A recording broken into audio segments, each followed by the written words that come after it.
رزق میں تنگی کیوں آتی ہے؟ آج کل ہر بندہ پریشان ہے، کاروبار بند ہے، بے روزگاری ہے، ہر طرف پریشانی ہے۔ تو اب سوال یہ اٹھتا ہے کہ آخر ہمارے رزق میں تنگی آتی ہی کیوں ہے؟ اس کی کیا وجہ ہے؟ تو میرے بھائیوں، 4 باتیں میں آپ کے سامنے رکھوں گا۔ اگر ان 4 باتوں پر آپ کا مکمل ایمان ہوگا، یقین ہوگا، تو انشاءاللہ آپ کے رزق میں کبھی بھی تنگی نہیں آئے گی۔ لیکن اگر ان 4 باتوں پر آپ کا ایمان نہیں ہوگا، یا 4 میں سے کسی ایک بات پر آپ کا ایمان نہیں ہوگا، تو شاید اسی وجہ سے آپ کی رزق میں تنگی آ رہی ہوگی۔ سب سے پہلی بات یہ ہے کہ اللہ تعالیٰ نے جب انسان کو پیدا کیا، اللہ تعالیٰ جب کسی بندے کو پیدا کرتا ہے تو 50,000 سال پہلے اللہ تعالیٰ اس بندے کا رزق لکھ دیتے ہیں۔ یعنی بندہ ابھی پیدا بھی نہیں ہوا، 50,000 سال پہلے اس بندے کا رزق لکھ دیا جاتا ہے۔ تو اگر آپ کا خدا پر ایمان ہے، یقین ہے، تو پھر پریشانی کی کیا بات؟ پہلی بات ہو گئی۔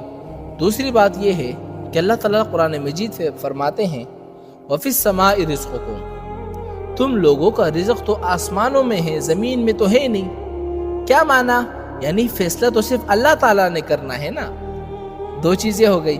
تیسری چیز یہ ہے کہ اللہ تعالیٰ نے ہر جاندار، ہر مخلوق، زمین میں، آسمان میں، فضاؤں میں، ہواؤں میں، بادل میں، بحر میں، نہر میں، ان سب کا رزق اپنے ذمے لگا دیا ہے۔ سبحان اللہ۔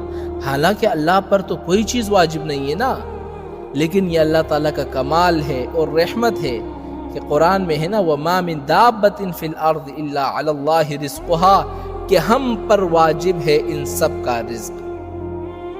3 چیزیں ہو گئی۔ چوتھی چیز یہ ہے کہ ابھی بچہ ماں کے پیٹ میں ہوتا ہے، یعنی رحم میں ہوتا ہے، تو اللہ تعالیٰ فرشتوں کو حکم دیتے ہیں، اور حکم کیا دیتے ہیں کہ اے فرشتوں لکھو، اس بندے کا رزق لکھو کہ اس کو کتنا رزق ملے گا۔ دوسرا یہ بھی لکھو کہ اس کی عمر کتنی ہوگی۔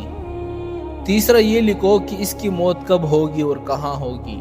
اور چوتھا یہ لکھو کہ یہ نیک بخت ہوگا یا بدبخت ہوگا۔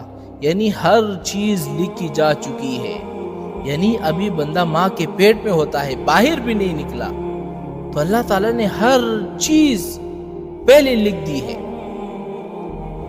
اور یہ بھی فرما دیا نحن قدرنا بینہم معیشتہم، کہ دنیا کی زندگی میں جو رزق ہے نا، ہم نے اس کو تقسیم کر دیا ہے۔ ورفعنا بعضہم فوق بعض، کسی کو ہم نے زیادہ کر دیا، کسی کو ہم نے اونچا کیا، کسی کو ہم نے نیچے کیا۔ اللہ یبسط الرزق لمن یشاء ویقدر، اللہ چاہے بڑھا دے چاہے کم کر دے۔ میرے بھائیو، یہ رزق ہماری قابلیت پر نہیں ہے، ورنہ آپ دیکھیں نا کتنے بڑے بڑے علامہ، کتنے بڑے بڑے علوم کے پہاڑ، وہ کھانے کی بھی محتاج تھے، دولت کی بھی محتاج تھے، کوئی گھر نہیں، کوئی ٹھکانہ نہیں۔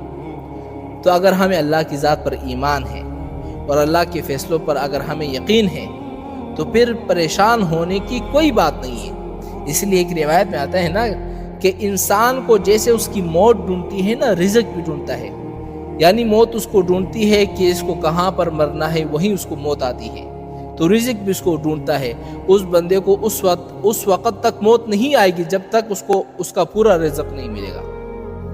اب آخری بات یاد رکھنا، یہ بڑی اہم بات ہے کہ ایسی پریشانی اور رزق میں تنگی آخر آتی کیوں ہے، اس کی کیا وجہ ہے؟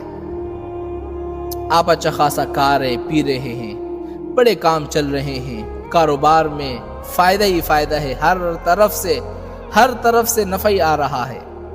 قرآن میں اللہ تعالیٰ نے ایک مثال ذکر کی ہے، پہلے میں آپ کو وہ بتا دیتا ہوں۔ ضرب اللہ مثلا كانت قرية آمنة مطمئنة، کہ ایک بستی والے تھے، بڑے سکون سے، امن سے، اطمینان سے رہتے تھے، اور ان کو ہر طرف سے رزق آتا تھا۔ کیا معنی؟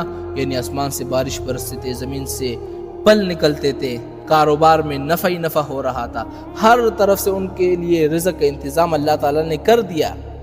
لیکن آگے کیا کیا؟ کفرت بانعم اللہ، انہوں نے اللہ تعالیٰ کی نعمتوں کی ناشکری کی، نافرمانی کی۔ اللہ نے رزق دیا تھا کہ بندے میری اطاعت کرے، دولت آنے کے بعد زنا میں، شراب میں، جوا میں، شباب میں، کباب میں، ان سب چیزوں میں زندگی گزاری۔ کفرت بانعم اللہ، اللہ نے ان پر اپنا عذاب مسلط کر دیا۔ عذاب کیا مسلط کر دیا؟ ایک تو ان کا رزق بند کر دیا، بارشیں بند ہو گئی، فصل ختم ہو گئے، اور دوسری بات یہ ہے کہ ہر وقت ڈرتا رہتا ہے، ہاں ہر وقت کل کیا ہوگا کیا ہوگا کیا ہوگا۔ بندے گھر سے نہیں نکل سکتے، بچے اگر سکول جائے ماں بیچاری گلیوں میں کھڑی رہتی ہے کہ میرا بچہ آ رہا ہے، کیسا ہوگا کیسا نہیں ہوگا، دعائیں مانگ رہی ہوتی کہ خدا را یا اللہ میرے بچوں کو صحیح سلامت میرے گھر آ جائے۔ یعنی یہ دو عذاب اللہ تعالیٰ اس بندے پر مسلط کر دیتے ہیں۔ تو آپ مجھے یقین سے کہیں، ایمان سے کہیں کہ یہ دو عذاب آج ہم پر آئے ہوئے کہ نہیں؟ رزق بند ہے، ہاں، اور ہر وقت ڈرتے رہتے ہیں۔ اس کی کیا وجہ ہے؟ قرآن خود کہتا ہے بما کانوا یعملون، ان سب کی وجہ یہ ہے کہ جو تم نے گناہ کیے ہیں نا، یہ انہی کی سزا ہے۔ اور یہ بھی حضور کا فرمان ہے کہ کوئی عذاب، کوئی مصیبت، کوئی پریشانی اس وقت تک نہیں آتی مگر جو تم لوگوں نے گناہ کیے ہوتے ہیں۔ تو اب یہ رزق میں تنگی، یہ سارا پریشانی آپ کے کیسے ختم ہوں گے؟ حضور نے کیا فرمایا؟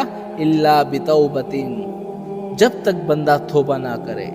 اس لیے میرے بھائیوں ہمیشہ یاد رکھیں کہ یہ جو پریشانی ہے، یہ جو بھوک ہے، یہ جو ڈر ہے، یہ سب اسی وجہ سے ہے کہ ہم نے اللہ تعالیٰ کی نعمتوں کی ناشکری کی۔ اللہ تعالیٰ کی نعمتوں میں شکر کرنے کے بجائے، عبادت کرنے کے بجائے گناہوں میں زندگی گزاری۔ اور اب ہم لوگ اس اسٹیٹ پر پہنچ چکے ہیں کہ گناہ کو گناہ بھی نہیں سمجھتے نا۔ یہ ہماری آخری حد ہے بربادی کی۔ ایک تو یہ ہے کہ بندہ گناہ کرتا ہے اور یہ سمجھتا ہے کہ میں گناہ کر رہا ہوں، غلط کر رہا ہوں، اللہ کی طرف وہ لوٹ جاتا ہے، اللہ سے شرمندہ ہوتا ہے، توبہ کر لیتا ہے۔ لیکن ایک ہے جو گناہ کو گناہ بھی نہیں سمجھتا، فخر کرتا ہے کہ جی ہم تو انجوائے کر رہے ہیں۔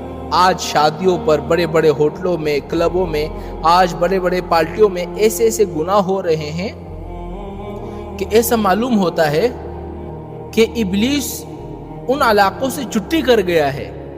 یعنی ابلیس بھی کہتا ہوگا، شیطان بھی کہتا ہوگا کہ اب میری یہاں پر ضرورت نہیں ہے، یہ لوگ تو پہلے سے بھٹکے ہوئے ہیں، یہ تو اتنے بھٹکے ہوئے ہیں، یہ تو مجھ سے بھی زیادہ بھٹکے ہوئے ہیں۔ تو ان سب کا علاج کیا ہے؟ ان سب کا علاج یہ ہے کہ اللہ تعالیٰ کی قدرت پر یقین رکھو، اللہ تعالیٰ کی رحمت کی طرف لوٹ آؤ، اللہ تعالیٰ کے دروازے پر آؤ، توبہ کرو اور آ کر گر گڑاؤ، اللہ سے مانگو، عاجزی سے مانگو۔ توبہ کرو گے انشاءاللہ میں کہ گارنٹی دیتا ہوں رزق میں تنگی ختم ہو جائے گی۔